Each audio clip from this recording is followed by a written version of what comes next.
Hi, and welcome back to The Universal Heart. I'm Carrie O'Connor, and I'm so happy that you're here today. This is our space for exploring stories that remind us that healing is an art we all share. Today's guest is somebody I've had the pleasure of meeting on several occasions and even spoken for his classes. And every time we cross paths, I'm left inspired by his energy and his heart.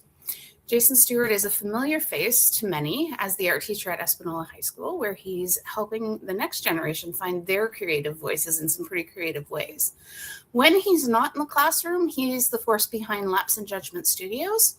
He calls the studios his playground, and it's a place where he collaborates with creators from all over, whether it's through film, visual arts, social justice campaigns, recording music, you name it, he does it.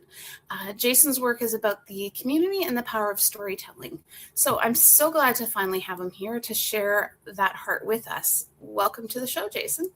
Hello, hello. Thank you for having me. Annie, bonjour. You're welcome. So you're in your classroom right now. I can kind of tell because I've been there.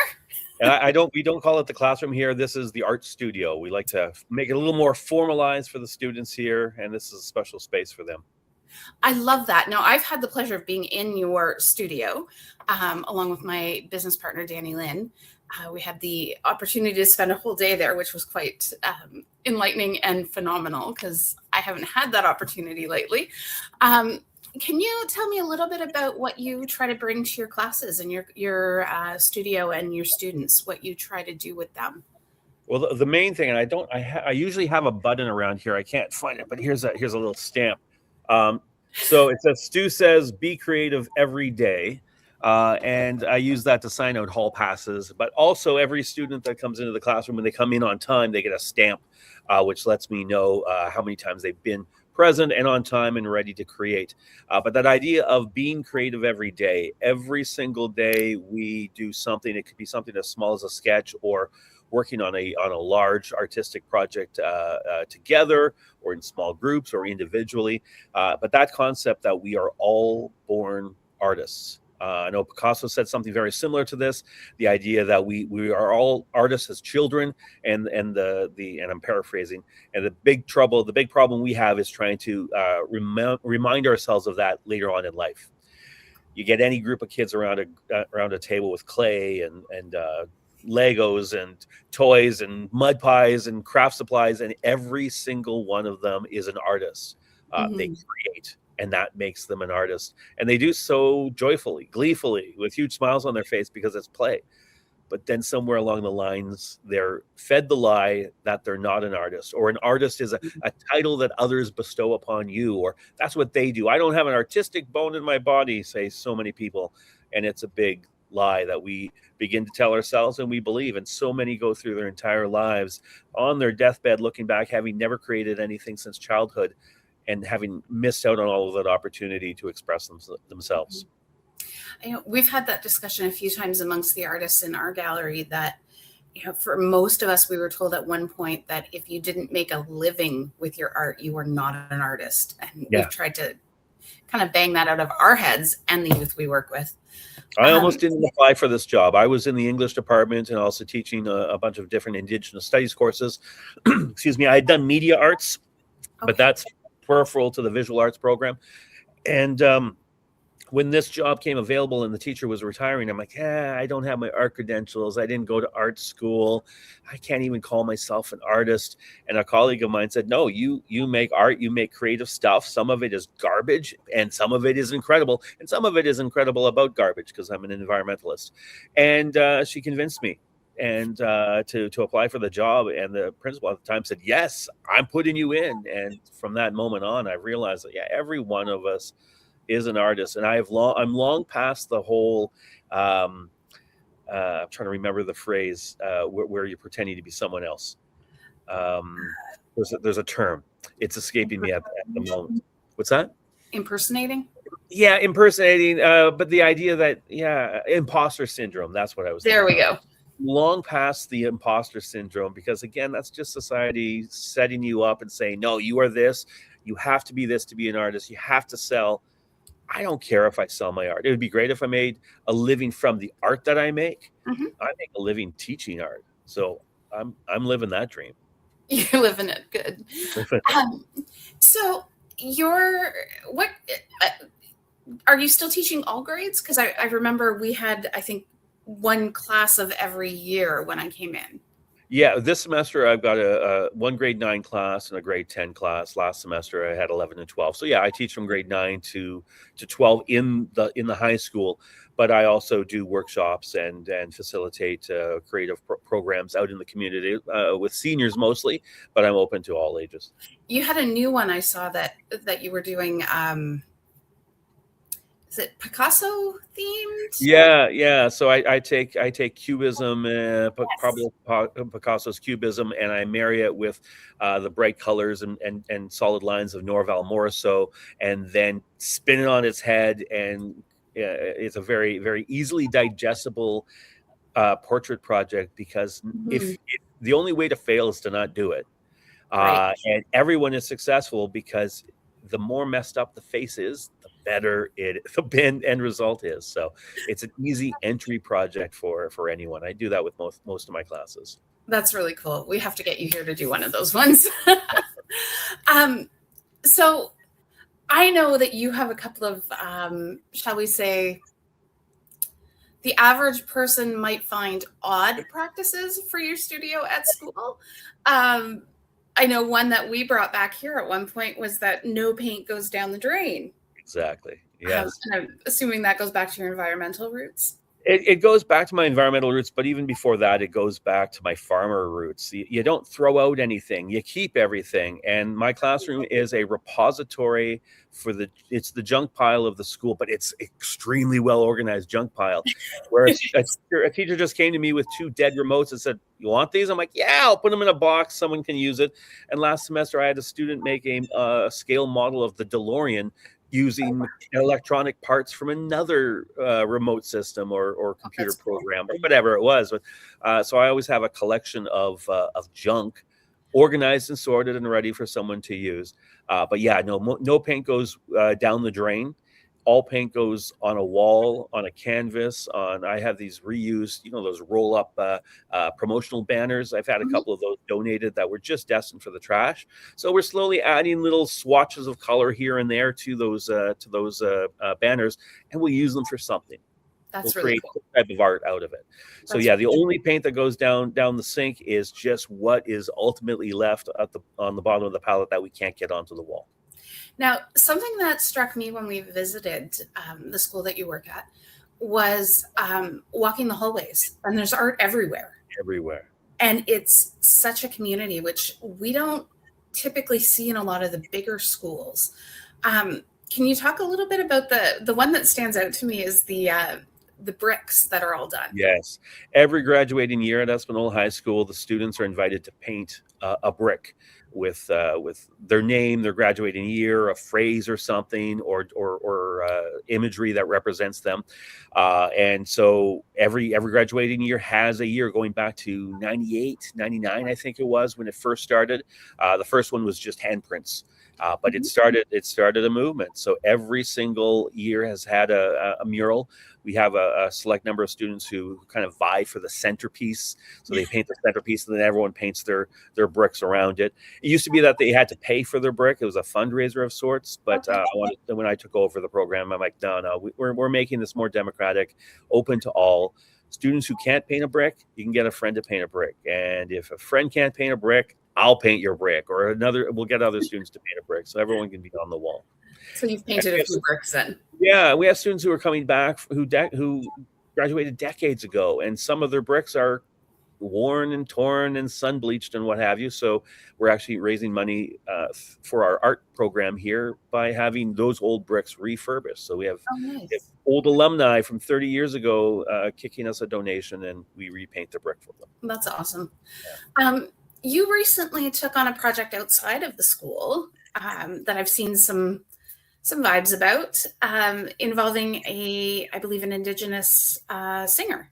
Yes. Can you tell me a Uh, little bit about that? I'm a fan of the movie Robots, that animated movie with Ewan Mhm. McGregor, and there's a line in that I've always liked, and it's "See a need, fill a need." I'm that type of person. I'm not one to sit back and complain. Oh, I will hope someone does something about that. I wish someone would do. No one's doing about it. Okay, I'll find a way of getting it done. So I was watching on TikTok as I was doom scrolling and found a video from APTN, Aboriginal People's Television Network, of the swearing in of Carney's new cabinet. And there was a young Anishinaabe singer singing "O Canada" in English, and everyone sang along with her, and French, and most people sang with her. And then she moved into Anishinaabewin, into the Ojibwe language. No one else could sing with her, but what a beautiful voice. I'm like, oh, in a school, we need that. We need that recording in a school. And then it popped up, Mary Bryden Nawagabo, Whitefish River First Nation. And that's one of the two Right. reserves that we work with here at Espanola High. And I didn't recognize the student, so I knew that they were a member of the band, but hadn't gone to our high school. So I thought maybe they'd gone to one of the schools in Sudbury, or they're from somewhere else and their family are members, and she has membership familially that way. And so I reached out and I said, does anyone know who this is? And the next day I got a message from the mom saying, yeah, no, that's my daughter. Thank you for your comments. Do you have a copy of this, an audio recording that we could play at the high school? No. wow. And that opened the doors. I said, I've got to get her into a studio. So we signed within 2 days, we signed a collaborative agreement. And within a month, I had her at Moore Film and Sound in Sudbury. We recorded her trilingual version of Anishinaabewin, posted it on all streaming services, and have invited all First Nations and all schools across the country to download it for absolutely free. Awesome. Awesome. I wonder if my son's school has. I'll have to ask if Nabising has yet. Yeah, well, we have a map on our website, so Okay. lapsandjudgementstudios.com, and that laps is LAPS, not laps as in LAPSE. So laps in studio, as in you're running a lap, but lapsandjudgementstudios.com, and we have a map there of all of the Amazing. schools that are Amazing. currently playing it. Yeah. So what does Jayson get out of these projects? No sleep. A voice, I guess, and the satisfaction that that what I'm doing is making differences in the community, in different people's lives. You can see behind me there's a greeting card right there that I got yesterday from a student thanking me for last semester's art class, and how she's really looking forward to my environmental action course that I'm offering next year. But it was great to hear. It's great to hear back from students. It makes me feel old, but I have a student in my class today. I taught her dad, and had a great relationship there. So one of the greatest things about teaching is those connections where you do have no privacy.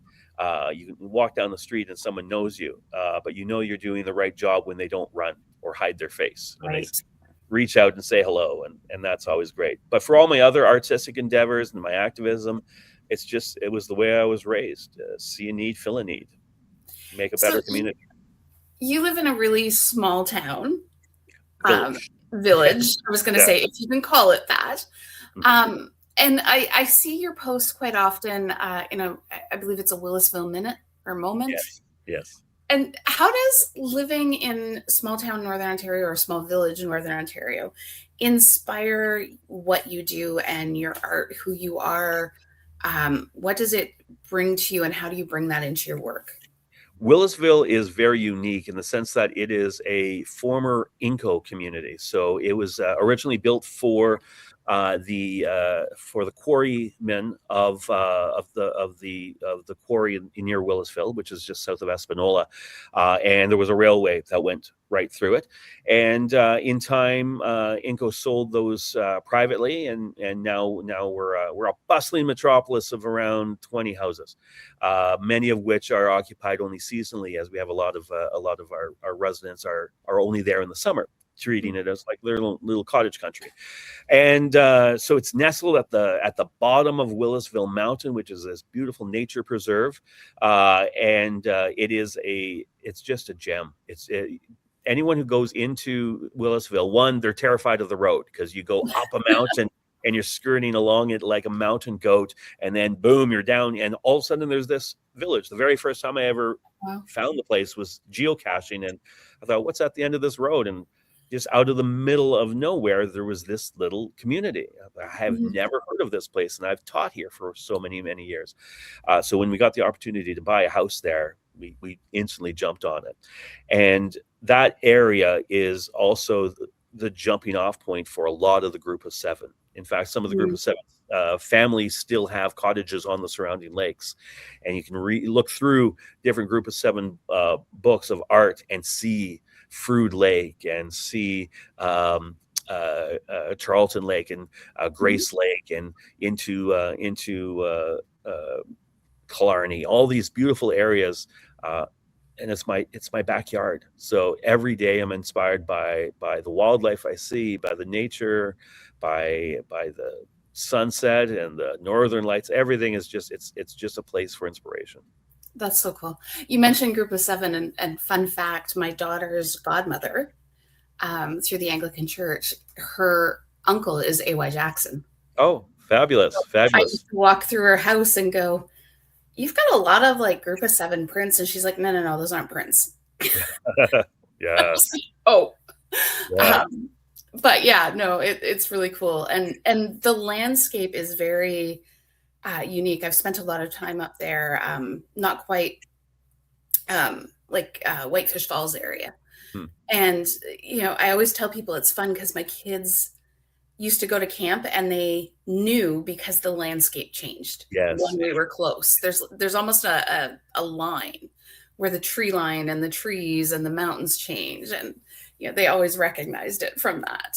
Yeah, that whole area south of Espanola is just a place of magic. It And really is. everyone goes right past Whitefish Falls, and everyone goes right past Willisville Mhm. to get to the Manitoulin Island, which is its own type of gem. Yep. But we have this little pocket of wonder there as well. I remember being able to go into when we were going out to camp, we would come in once in a while on the boat because it was a boat in only camp. And we'd work for 8 weeks and we'd come in. And the only place in the beginning when we started going there to get cell coverage was right in the middle of the 1-lane bridge in Whitefish Falls. Right. So you'd see people stop there and go, but it's almost a unique, there's almost a unique ability to disconnect up there. Oh, absolutely. And Yes. I love that about the area. So Especially at this time of the year when you've got snowstorms that keep us locked into the community. We have a lot more snow days than other communities do because the bus just will not make it into. They refuse to come in sometimes, understandably. So it was probably the first 50 drives in summer were white knuckle fearful things for me as a person who's scared of heights. But now it's second hand. So do you find that living out there has brought any challenges in terms of, the kids? You have a number of children. I think there's four, Five, five. five kids. Yeah. Has that brought any challenges for them, or do you think they thrive on being kind of, for lack of a better word, free range in the country? They don't spend nearly as much time outside as I want to have them out. Digital technology, we have very good Wi-Fi and fiber optic television, and so that keeps them hibernating for 12 months of the year. But I think later on in life they'll look back and really love where they were living. Yeah. Yeah, there are There's challenges, and you'll ability find out with any kids living remotely. Like, would they prefer to be right here in big town Espanola? Yeah, probably.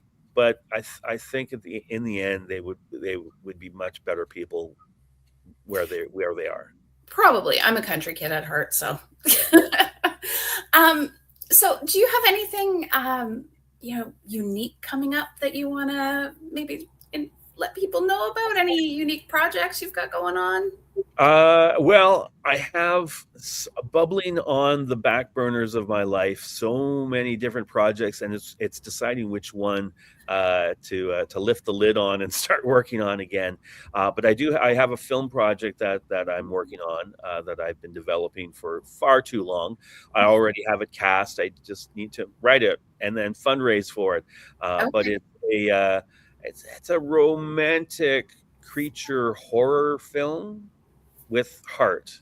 Yeah, Okay. it's odd. But then I have another one that I've been working on where Willisville would be one of the main characters because Okay. cinematically, there's just so much that can be done down the old railway bed and out on the water and hiking Mhm. trails. Just the village itself, especially on a foggy night with the very few street lamps we have lighting things up. Cinematically, it's going to be wonderful. And I've scoped out a lot of the locations, and again, it's the getting the time to write it and Because you're prepare it. not busy at all. Not at all, not at all. But beyond that, it's further extending this O Canada project. Mhm. I'm hoping to work with an Indigenous educator who can make some educational resources to go with it. Lovely.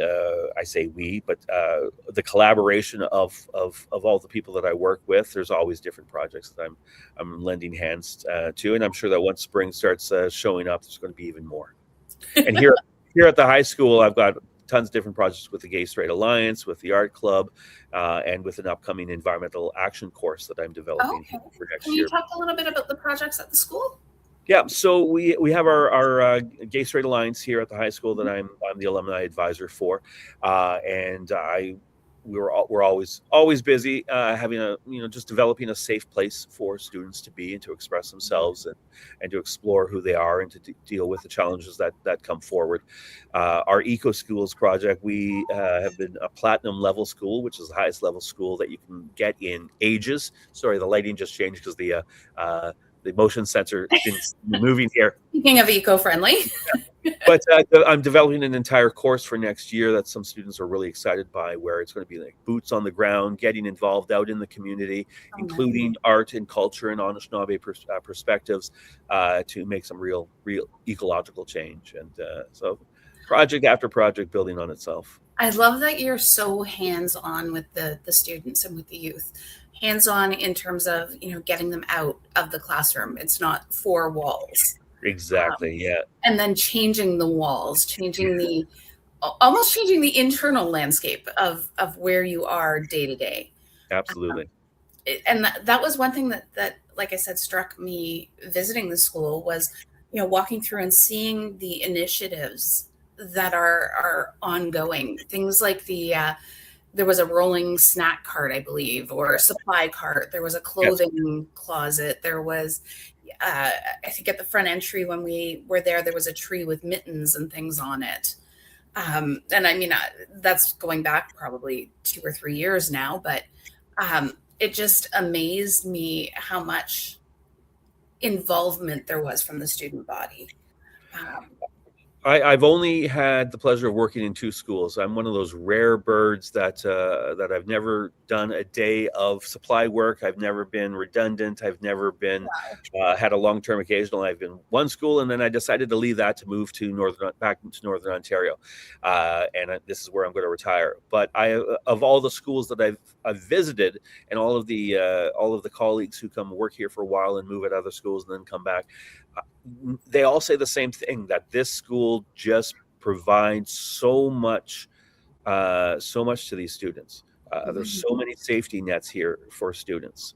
So whether or not they need toothbrushes and feminine hygiene products and Band-Aids, we have a cart full of stuff donated from our local grocery store. And we have bagged lunches out in the front that students take. Every morning we have snacks for anyone to take. There's no stigma about it. We have a thrift store in our cafeteria full of clothes of all sorts and sizes that anyone can help themselves to. And a student is hungry, there are 3 or 4 or 5 different departments that have food for them. So there's that's lots of amazing. opportunities here. That's amazing. That's such a big issue facing youth now is food insecurity. Well, a student can't fill their mind if their bellies aren't full. Mm-hmm. Yeah, Yeah, and they no, can't fill their heart if they can't keep their feet warm, or if they can't afford toothpaste. These things need to be part of a caring society, and Espanola High School provides. Yeah, we recently moved my stepson to Nabising out on the reserve here, and for grade 11 and 12, and we've been just blown away by the way that the kids' voices, A, are heard, and B, that the kids are nourished, not just lesson wise, Yes. but relational. the teachers know them by name, and granted, that's part of being in a smaller school as well. But, to run into a professor or a teacher and say, hey, by the way, remember when this happened? And just have them know us and smile when you walk in. Um, you know, our stepson pitched his first week in the school that they needed new gaming systems for their online e-gaming thing. And because his pitch was spot on, and I mean, he's a little entrepreneurial. We say he's going to be a millionaire by 25. They went out and bought all these systems based on his presentation. So they Right. heard the kids, Yeah. you know, Yeah. and I think that's such a thing that we lose these days and a lot of us are trying to get back to listening to the youth, right? The ones that in 20 years, or not even at this point, are going to be running the country, running our Absolutely. programming.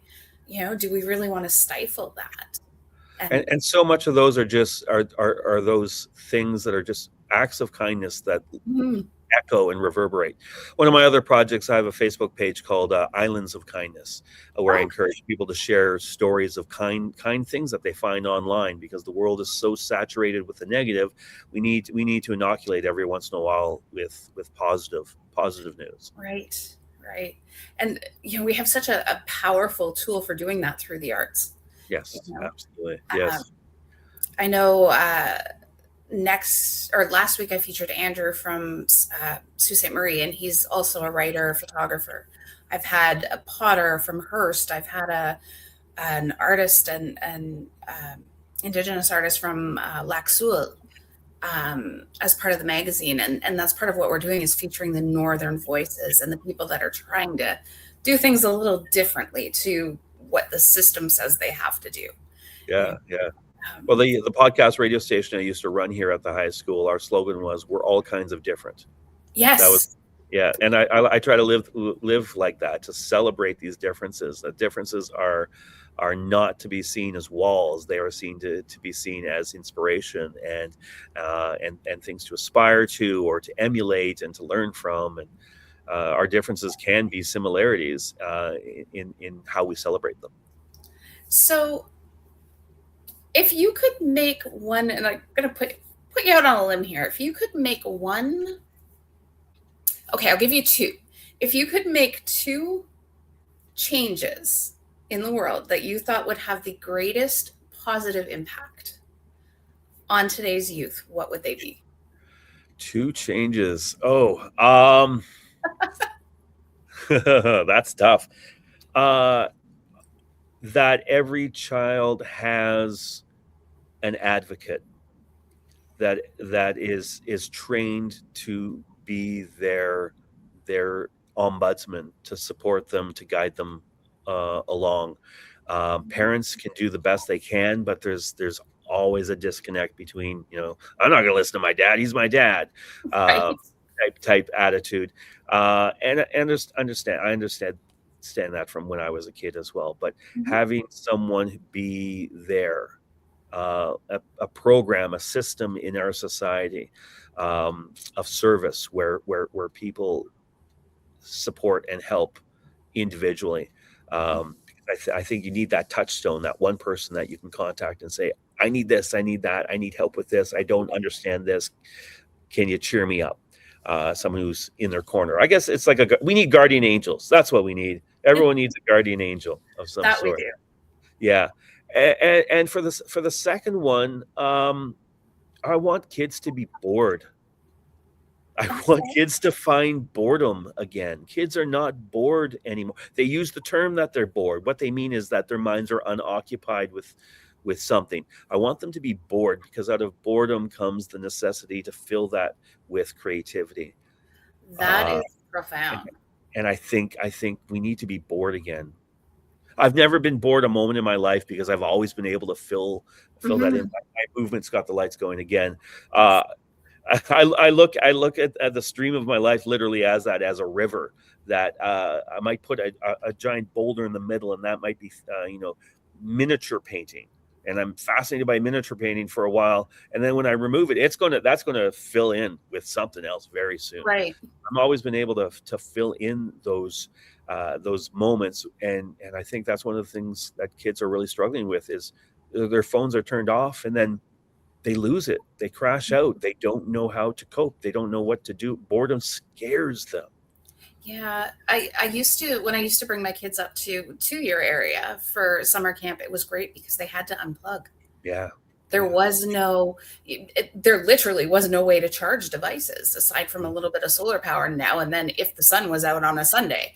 So it was great that they, spent their time fishing and building forts and, hiking and yeah, okay, you're 8. Go ahead, take out a kayak on the North Channel here on. If you get lost, we'll find you.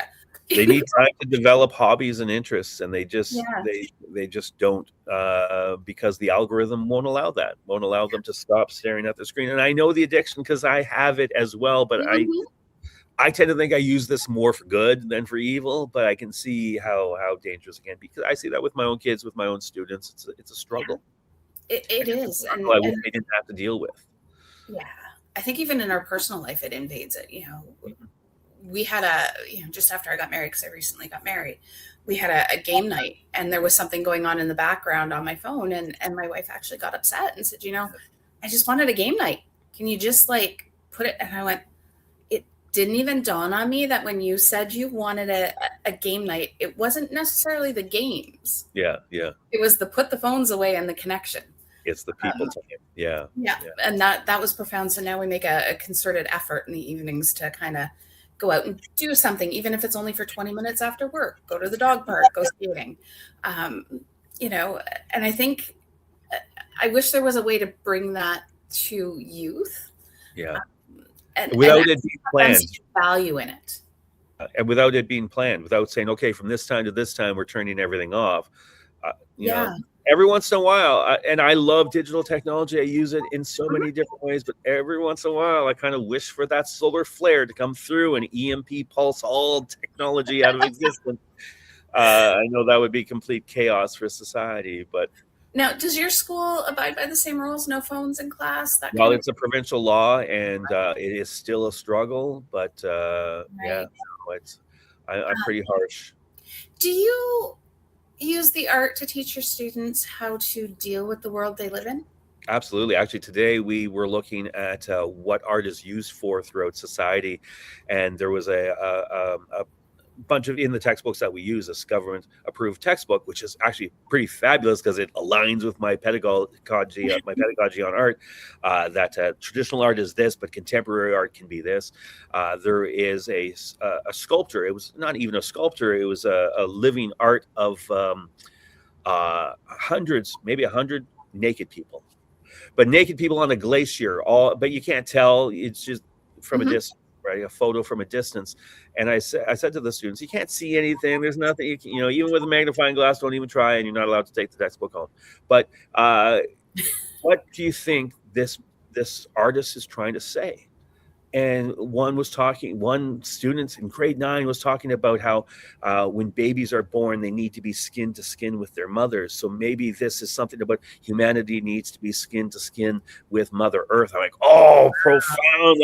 That's incredible. Another one talked about freedom and expressing yourself. And then we got into, they asked me what my thought was. And I said, well, where is it located? And it's in the Swiss glacier.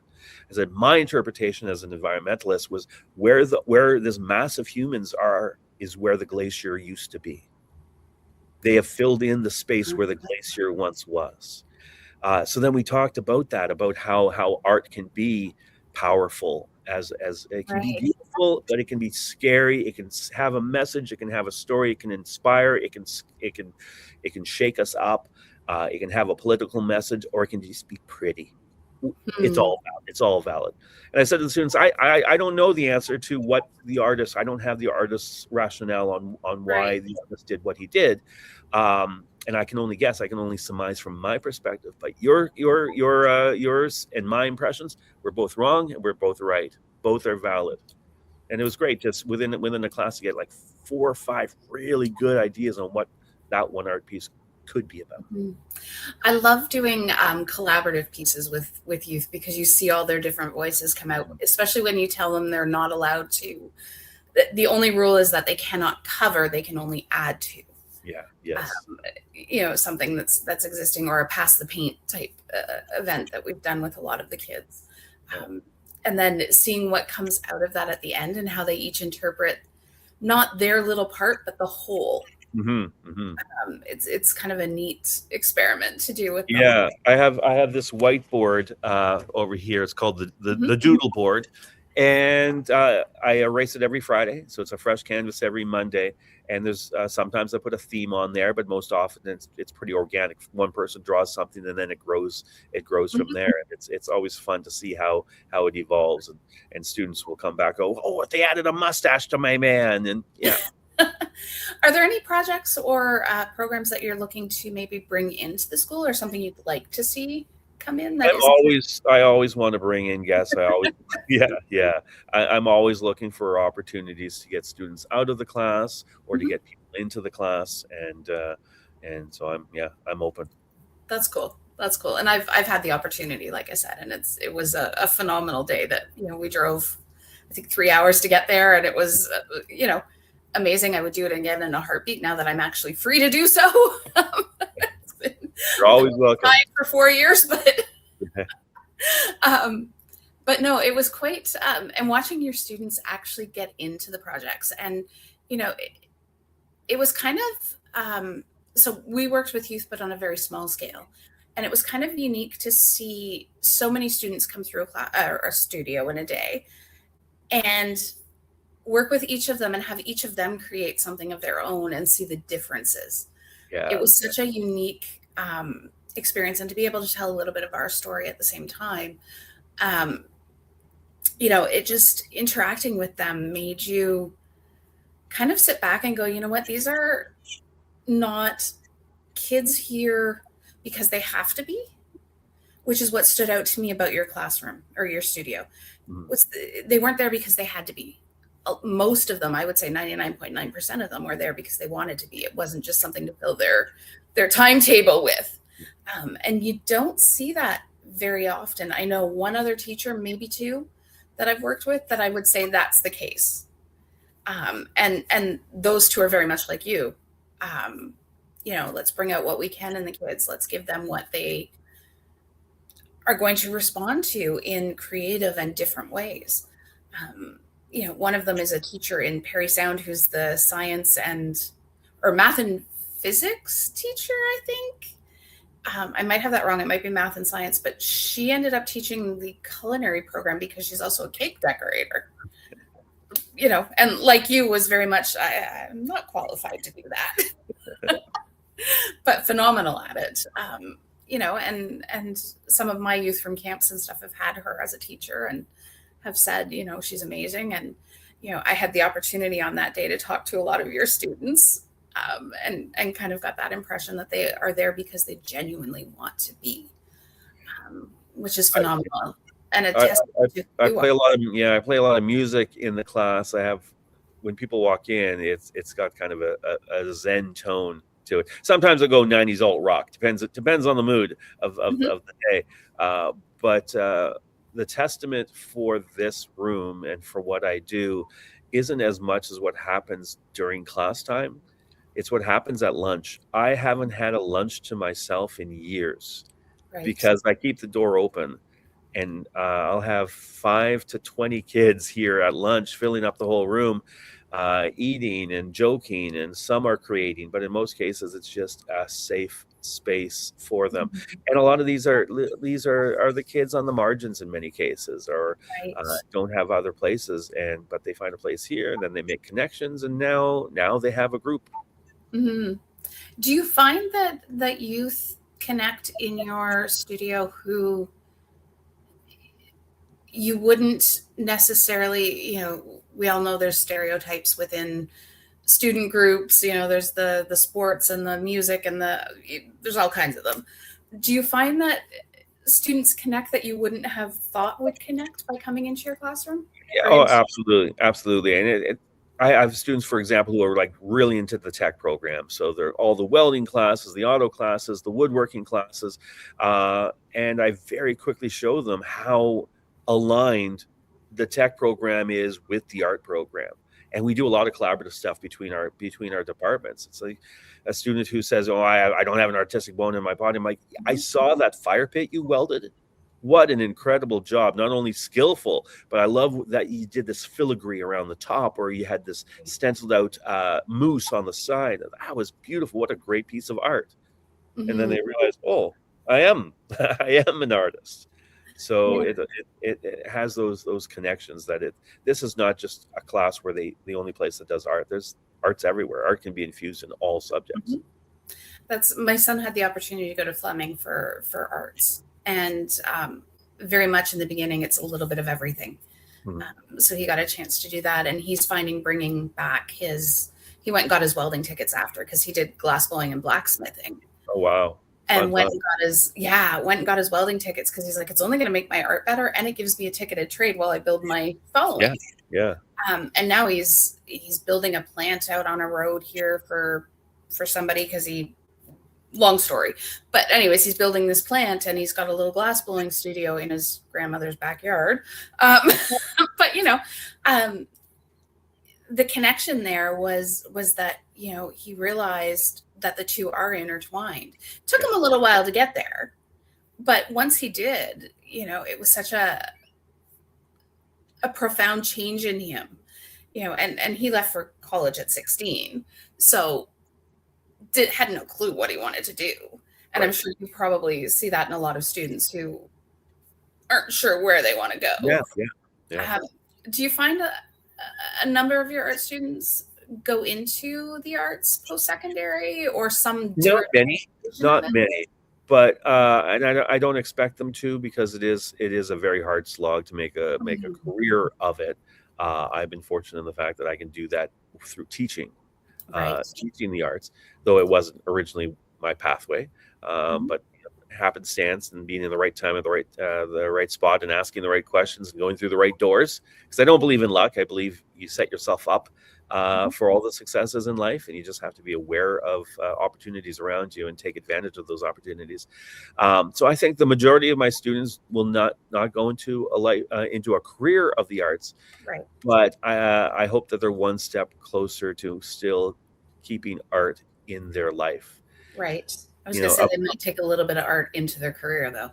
that absolutely, yeah. Or seeing how some of these skills can work in so many different ways. So my graphic design and media arts class, for example, they learn graphic design and video production, and these are all things that can be done in Mhm. various jobs, especially if they're an entrepreneur and now they have like a social media account that they have to maintain for promotion. Right. Those skills are bankable skills. Yep. And I mean, the film industry up here, I know it's been a little quiet lately, but I believe it's bouncing back. Is going to Bouncing back, be, more funds going into the you North know, Bay area most recently. yeah, Yeah. yeah, that was a huge announcement, actually. And my family's all intertwined into that. And again, that was somewhere where my son was able to take, his welding and his blacksmithing and his glass blowing was into, he did 3 or 4 seasons of SkyMed. He's done Carter, he did Cardinal, he did, all these shows. And it was partly in who you know to get your foot in the door. Mhm. But once you're there, you're golden if you're a good worker, Yeah. Oh yeah. personable. Yeah. And I think some of those media, classes and influences would be perfect for that. Yeah, I'm always telling my students about all of the opportunities that I've had in my life, and um, I talk about the importance of social capital, of knowing people, remembering people, collaborating, and not being afraid to say, "Hey, I like what you're doing. Is there something we can do together?" Hmm. Because that just opens up so many opportunities, and a lot of my problems have been solved because I've been able to reach out to Hmm. people I know. Yeah, and like you and I have had that kind of back and forth where I came and spoke for you. I was going to have you come and speak for us, which we still are going to do. We're just not sure of the timeline at this point. We've had some changes, but we want to do a huge youth mental health symposium here where we bring in people like yourself to do workshops and classes, and then we want to do. So we're calling it Raw, and then we want to do Raw 2.0. So the first one is aimed at the people that work with youth. The second one will bring in the youth. Right. So the 2.0 version is actually bringing the kids in and having them take it back to their communities, back to their schools. And, I think somebody like yourself, the reason I approached you was because of how different your school and your studio and your programming seemed to me. And just the feeling I got being there for one day. Yeah. And yeah, it was just, I think Danny Lynn and I talked about it for weeks after. And we brought back, like I said, so much. Like we had a wall that the kids painted all their excess paint on. I'm not sure the landlord approved, but um, we repainted it. But, I think having somebody in the kids' corner that will fight for them and bring them quality programming. And the one thing that struck me about you, just in kind of where we're going, is that the authenticity from the word go with you struck us. You are who you are. You don't put on airs. You came to Art Battle and you did a painting, which I still have, by the way. Okay. And you're just you, and that I think speaks to your students and your faculty and your community, and that I think you follow through on what you say you're going to do also. So if a youth comes to you with something, they know you're going to do your best to get there. Oh, absolutely. Yeah. So I really think we need more people like that, or we need to highlight the people that are there already. Yeah, there are a lot of helpers. A lot. Mm-hmm. They say look for the helpers. Mm-hmm. The world is full of helpers, and we need to celebrate them a bit more. Yeah. I've got a personal goal of my own. It was a New Year's resolution, and I've been slowly picking away at it. But I've been sending voice messages to everyone on my Facebook friends list, and saying, "Hey, I haven't talked to you in a while. I haven't talked to you in years. It may have been even decades, or I just saw you this morning. But I just want to let you know that I'm thinking about you. The world is full of so much not diversity. My brain is frozen today. So much negativity that we need to reach out and be open to moments of kindness. So I wanted to throw this out to you, and please pass it along to someone else. Wouldn't it be amazing if we all did that? So yeah, just reach out, say hi. I'm going to make that a challenge for people. Yeah. Give more hugs, more high fives, more handshakes. Go out for coffee, have a drink, go for a hike. Just reach out and say, you're in my mind right now. I just want to let you know. Just thinking about you. You're awesome. We'll see you. We'll see you when we see you. Amazing. Yeah. So I want to thank you so much, Jayson, for coming on today and taking the time out. I know you're kind of on your break period, so you can give that up for coming out today. And I'm going to ask you just to hang on after I take you off the stage, just to let things buffer and upload. And I'm going to post this tonight at 6 with all of your links, all of your socials, so people can kind of go and find out who you are behind the scenes. Love it. And then it'll also go, so I'm going to pull from this to do an article for the magazine as well. That'll come out on the 15th. So we'll have that. I'll get a couple of samples of some of your work to put in there, and just kind of give you a little bit of a push and a little bit of a boost, and point people in your direction who might be looking for that kind of, hey, how do I do this? How do I implement something? How do I, or even, my kids coming up into your grade, what can they expect? Appreciate it. Yeah. Any of that stuff. But I thank you so much for taking the time out. You're always so willing. And I'm looking forward to getting this up there and letting people hear all about who you are. Well, thank you for the opportunity. And for everyone who's watching and listening, thank you. Thank you for your interest. Thanks so much. So that's the end of our episode for today. And I want to thank Jayson so much for coming on again. In 2 weeks, we're going to be featuring Mark Wilson from themoneyproject.ca. And Mark is a local entrepreneur who owns a couple of different companies. And he started quite a unique project in Northern Ontario that we're quite excited to promote and be part of. So I want to thank you very much and look for this episode to go live at 6 p.m. tonight.